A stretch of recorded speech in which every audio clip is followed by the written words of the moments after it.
Hello, everyone. Welcome to this week's episode of To The Point podcast. I'm Rachael, Lyon, here with my co-host, Vince Spina. Vince. Morning, Rachael. Hello. Another Friday in the books. Yes. For the beginning of. I know, right? I can't believe we're embarking on the holiday time frame too. Can I tell you, Yep. I'm already behind on my holiday shopping, if that's possible. I'm usually done by this time of year. I don't know. I about am you. the exact opposite. I am almost finished, and I had to tell my wife there's no snooping around my closet or any of that. And she's like, I wish you wouldn't have told me. She's like a 12-year-old kid, So anyway.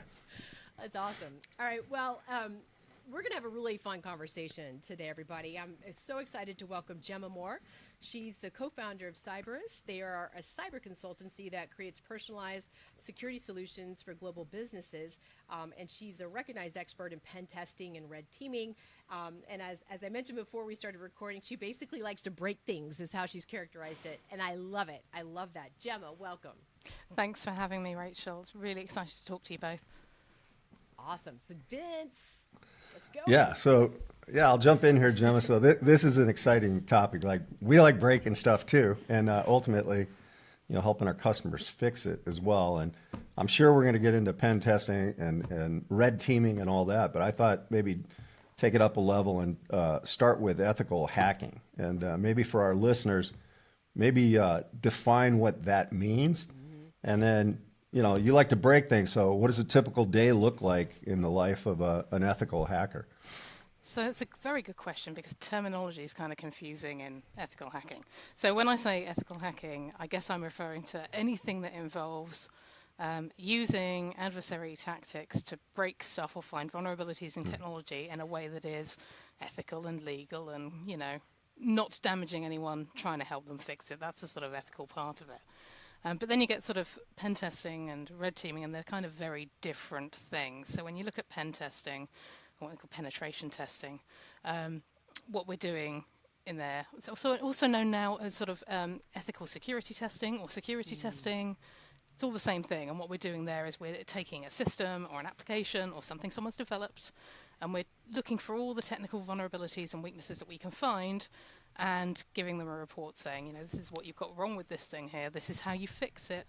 And most importantly, which is probably the bit that is sort of less fun than the actual breaking of it, is explaining why this thing is a problem. Because often a lot of the technical vulnerabilities, they come with a load of jargon, they come with a load of sort of technical baggage that not everyone understands, and your job is to explain why somebody who isn't technical should care about this thing that's going to cost them money to fix.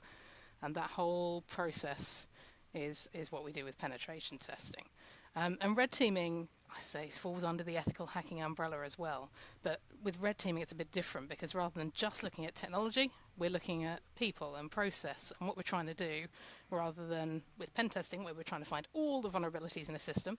With red teaming, we're looking for an attack pathway that lets an adversary get from whatever your starting point is in character, all the way to achieving an objective that might be, stealing a customer database or taking control of the cloud infrastructure or deploying ransomware, something like that. So it's a hugely broad field, and there's also other things under ethical hacking as well. So bug bounty programs you're probably familiar with.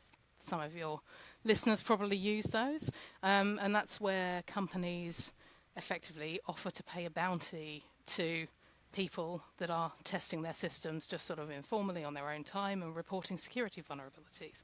And that's another form of ethical hacking. If you've got the permission and you're acting inside the law, that's an ethical thing to be doing, helping people fix stuff.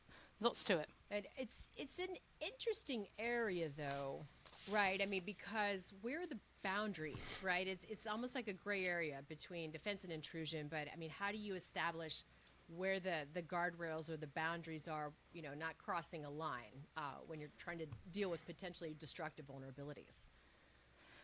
Another very good question. So the boundaries or the scope of, if to talk about penetration testing, because that one's easy.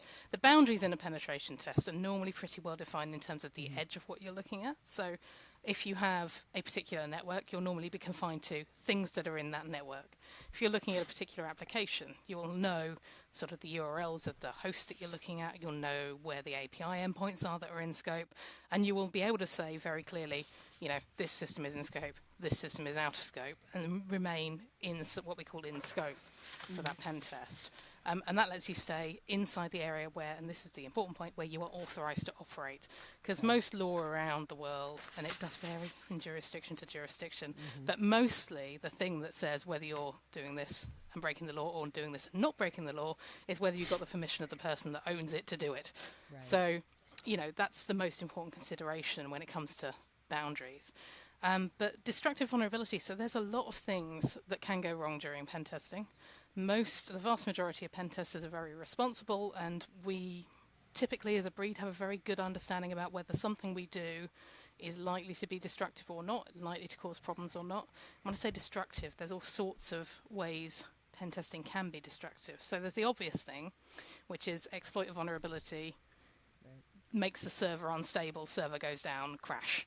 That's an obvious one. But there's less obvious things as well. So let's take something that we don't see very often anymore, but SQL injection, for example. I don't know how familiar you are with SQL injection as a vulnerability, but it's a problem whereby untrusted input that comes from someone outside the application gets processed by the back-end database and causes commands to execute on the back-end database. And if you don't know what you're doing, if you're really irresponsible, you could potentially destroy data that's stored in that database. If you accidentally trigger an SQL injection that makes a database query spew out a huge number of records because you're not careful what you're doing, or you didn't realize your input was going up in that database, you know, you might not destroy the data, but you could cause a huge CPU load on that database, which could then slow it down for legitimate users and cause an outage, not through actual destruction there. And so there's a massive spectrum between completely certain that nothing's going to go wrong to completely certain something will go wrong. And in between, there's a grey area of, I never expected something to go wrong with this. People have to have backups, basically. Yeah. So if we know we're going to do something destructive, and we need to know what the impact of this, you know, exploit is on a particular server or system, we'll normally ask to do this in like a test environment or a dev environment or something like that, so that we're not impacting live services. There's other ways you can do it as well. So if, you know, you're in a network, you're looking at a server, you have an exploit that, if successful, will give you local admin rights on that server, for example. You can simulate the impact of that without doing the exploit by gaining the local admin rights, you know, through provision of an account or what have you, and then continue from there and see, okay, theoretically, if that exploit had succeeded, what then would the further access be? And therefore, what would an adversary be able to do? And what would the business impact be? So there's ways around most of it, but it's always relying on good communication with your customer, good communication with whoever owns the system. But things go wrong. They always do, and things you wouldn't expect. So a few years ago now, I was working for a bank, and I was testing a web application of theirs. And one of the things that you do when you're testing a web application is you will fuzz input fields in the web application. And it was a very simple search field, and something that I had never expected was I put a hash character. I think in US you call that a pound character. Yes. Yeah. In the search bar, and the whole server crashed to the point they had to physically reboot it. Now, I don't think I could ever have anticipated that that would be the impact of putting a hash character in a search field. And it's not something that you can really plan for, other than make sure that you've got backups, make sure you've got a recovery plan in case something does go wrong, because it's unpredictable. And yes, there's a bug there. They needed to fix it. But could I have predicted that? Could anyone have? Unlikely. Yeah. Hey, Gemma, we talked earlier before we kicked off the podcast, and part of the banter was around this notion of imposter syndrome and just how wide and broad this field is. And many of us have been in it a long time, but trying to get your arms around all of it is really hard. We have a lot of listeners that are kind of early in their career, and you know they listen into these on different topics to kind of get a sense of what direction they want to go in. Any skills that you think are required to get into this notion of ethical hacking or pen testing or that, or the things that you and your consulting firm does? Like, what are some of the main skills people just coming out of university or very early in their career need to focus on? So there's a baseline of sort of technical stuff that you need to know. I mean, you need to understand how networks work. You need to understand how operating systems work. You need a baseline of the tech. But actually, that's not the most important thing. Because you can teach people the tech quite easily. It's the mindset and the curiosity. These are the things that really sort of pick out really good pen testers or red teamers. They're the type of person that looks at something and goes, I wonder how that works. Or, for fun, as kids, most of them would have been taking pieces of, toasters apart and putting them back together. It's that type of person that looks at something and goes, I wonder how this works, and then pulls it apart and then can't put it back together. All the pen testers have a story like that. It's curiosity and looking at things, looking at the world and wondering how you can break it and how you can understand it. And the tech is only a really small part of it. It's a really, really important part, but the attitude is more useful.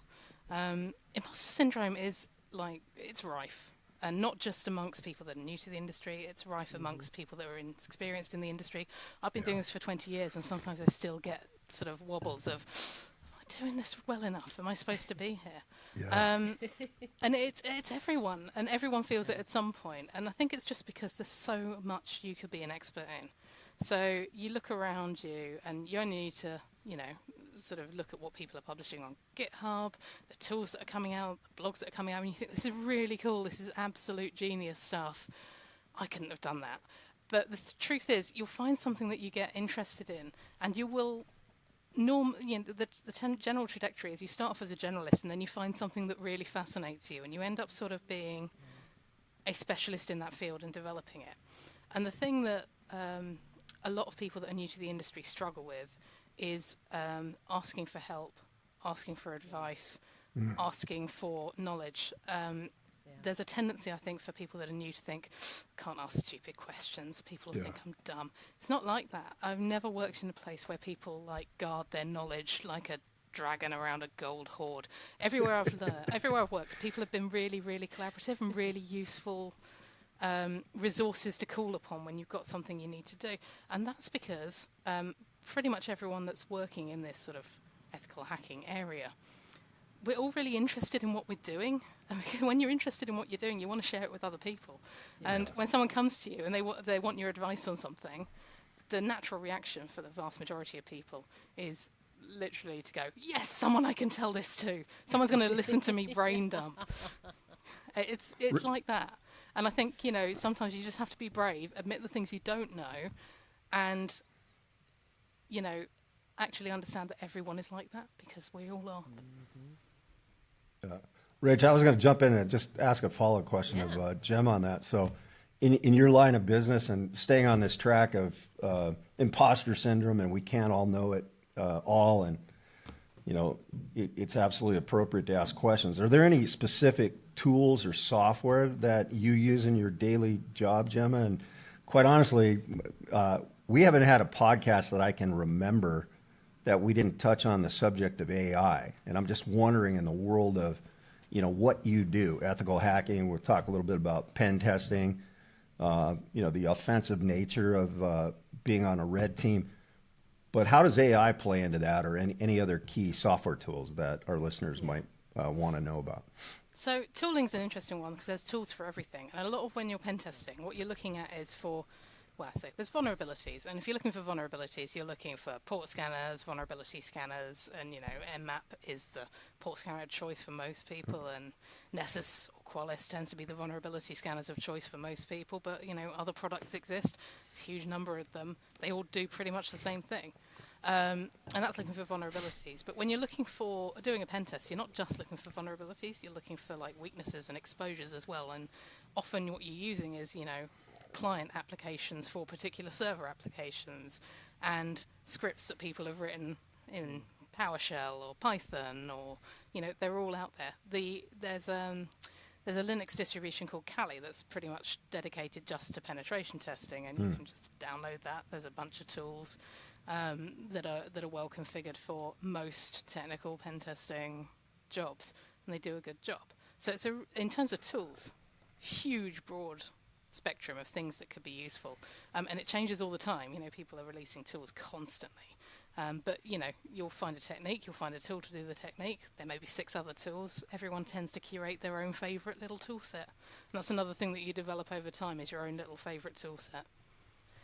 What about AI? Anything in that world you're playing with So I'll these tell you days? what AI tends to get useful. So AI, the generative AI stuff, for a lot of pen testers, it's really helpful for writing code.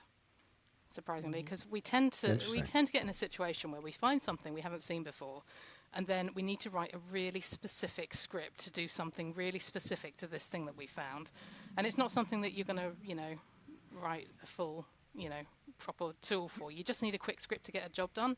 And actually, for those situations, I think a lot of pen testers have found generative AI very much time saver for, this is an input, this is an output I need. Can you write me a quick script, Python or otherwise, to get this job done? And it's pretty good for that. And another area in red teaming where it's come in really useful is in pretext development for phishing attacks. So generative AI platforms are really good at writing very convincing marketing text. And if you want someone to click on your phishing link or download your document, very convincing marketing text is what you need. It's really good at that.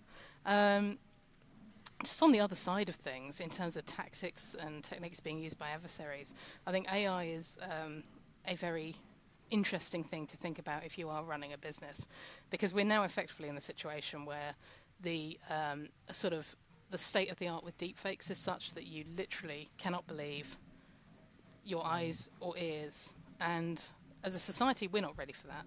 Like, nobody is ready for that. No. Humanity, we are programmed to believe that people are people and that we're talking to people. And I'm talking to you guys here. I can see your faces, and I think you are real people. But we're at the point where actually you couldn't be convinced of this. You can't be sure.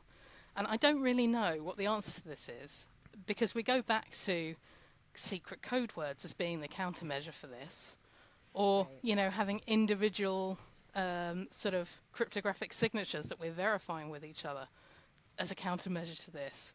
And I don't really think we've got good solutions to this problem of not knowing who you're talking to or what they're saying. And for me, from a sort of looking at it from a point of view of a red teamer, there's a ton of ethical problems with emulating that threat and thinking about how you simulate that threat as well. Because I'm pretty sure if I sent a phishing email and I pretended to be you, Rachel, to Vince, you'd be annoyed about it, but you wouldn't be really upset. Right. But if I called Vince and used your face and your voice to talk to Vince, I feel like emotionally that would be a very different thing for you. Right. Wow. And we don't think about that very much. You couldn't fake Rachel because she has a glow and an aura to her, so I will know. I will know if it's not the real Rachel. So. But yeah, it's an interesting thing. I mean, on the defensive side of things, of course, AI is doing great work in terms of being able to identify adversary tactics on the fly.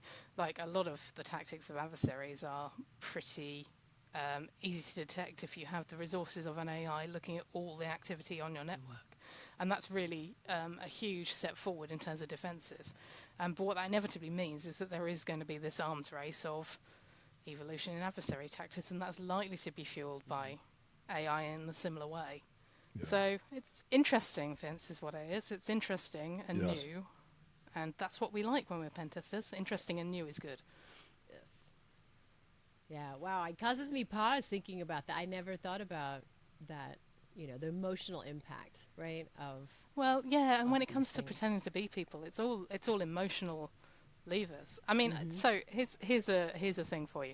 So, there's a load of SMS scams. Someone, normally the older generation, they'll get a text message, and it will say, "Hi, it's your son. I've lost my phone. Can you send me some money for a new phone? This is my new number."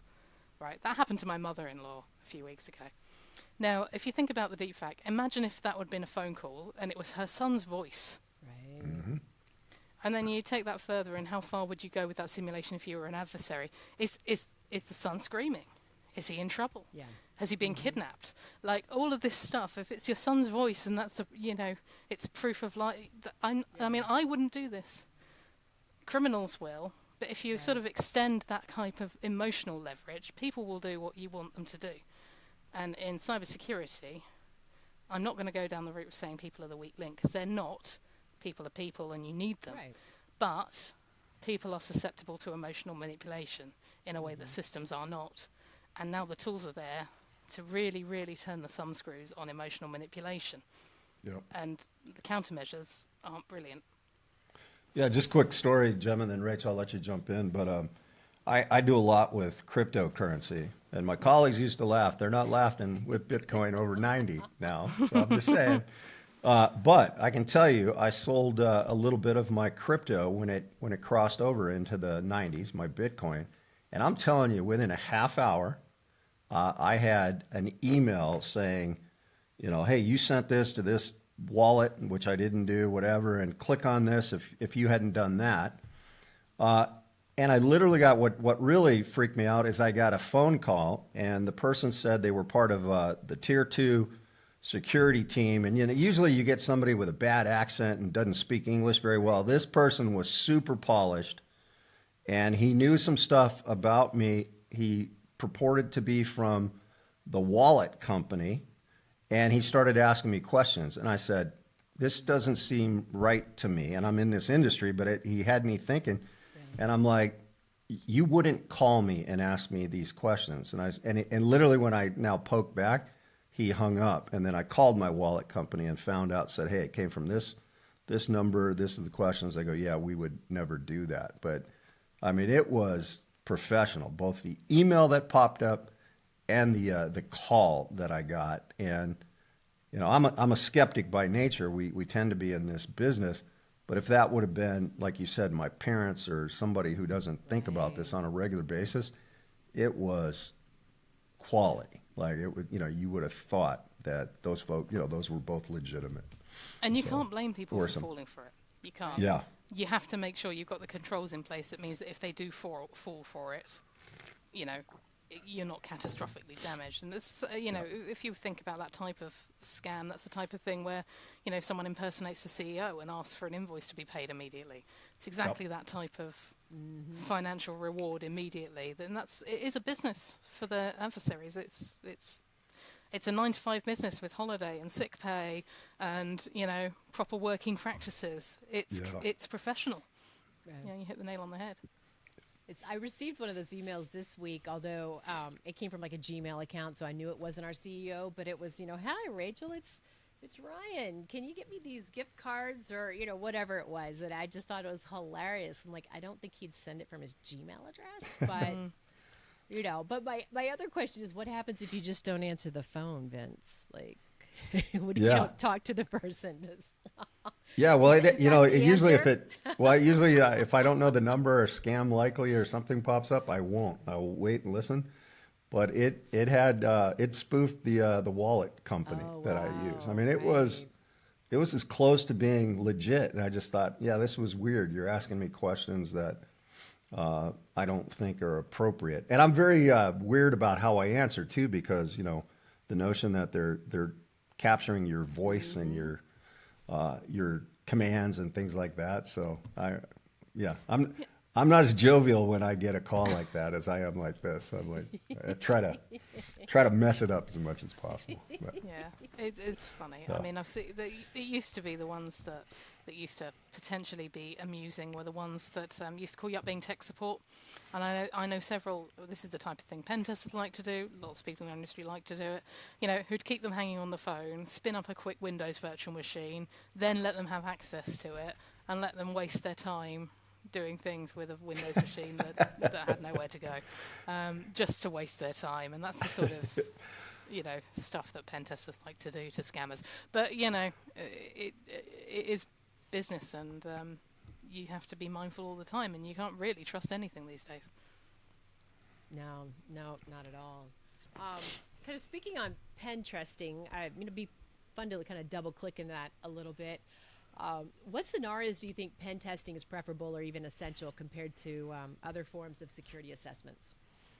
So there's sort of two different types of pen tests that we tend to do. And there's the one that's based on compliance that you have to do. And that's normally, we have to do a pen test, we've got to put the tick in the box, and we need to check that everything is as we expect it to be in this environment or what have you. And that's the one where, you have to do it. The one that I think is really useful is the one where you're trying to find out things you didn't know.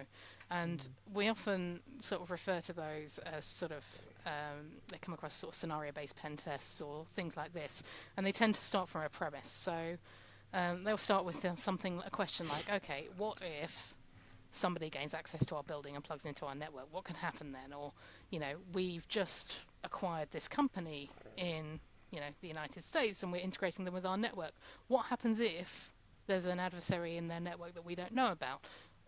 How can we manage this process safely? What are the vulnerabilities we've got at the moment that we don't know about? And you can find so much about an organisation from those type of pen tests, and they can come as a huge surprise to the people that organise the network. I mean, I'm talking about mostly on-premise solutions because the cloud has changed everything. We can talk about that in a bit as well. Yes. But when it comes to sort of on-premise networks, a lot of the places that still have on-premise networks are large companies, big organisations. They've been around for years. They have thousands of users. And in a network, in that type of organisation, you find that there's so many things that shouldn't still be there that still are there. And over time, stuff just builds up. It's like the back of a closet.